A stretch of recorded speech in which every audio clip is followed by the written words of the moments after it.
បញ្ហារដូវគឺសំខាន់ណាស់បងប្អូនអញ្ចឹងគួរតែយកចិត្តទុកដាក់ឲ្យខ្លាំងបំផុតទៅនឹងបញ្ហារដូវព្រោះបញ្ហារដូវមួយមិនថាការរាំងរដូវមកអត់ទៀងឈឺចុកចាប់ពេលមករដូវឬក៏រដូវមកតិចគេគឺសុទ្ធសឹងតែជាបញ្ហាធំទាំងអស់ហេតុអី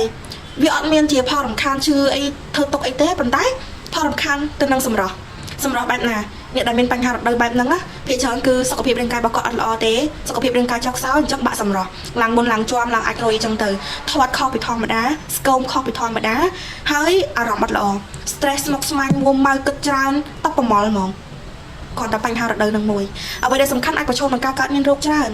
កើតគីពិបាកក្នុងការមានកូននៅមានជាបញ្ហាច្រើនទៀតសម្រាប់បងដែលគាត់មិនចង់មានបញ្ហាទាំងអស់នេះសូមព្យាយាមថែសុខភាពរាងកាយឲ្យបានល្អទី1ព្យាយាមញ៉ាំទឹកឲ្យបានគ្រប់គ្រាន់ញ៉ាំចំណីអាហារល្អញ៉ាំបន្លែបៃតងព្យាយាមហាត់ប្រាណឲ្យបានទៀងទាត់ហើយជាពិសេសកុំកេងយកជ្រៅពេកណាកុំកេងយកជ្រៅពេកហើយព្យាយាមរក្សាទម្ងន់ខ្លួនឯងព្រោះដោយសារនៅពេលដែលគីឡូលើសក៏ជាបញ្ហាដែរហើយតាក់ទងទៅនឹងបញ្ហាសំខាន់មួយទៀតនៅពេលដែលមានបញ្ហាទាំងអស់នេះបងប្អូនអាចទុកចោលបានទេឆាប់រកដំណោះស្រាយសម្រាប់បងប្អូនដែលកំពុងតែមានបញ្ហារាំងរ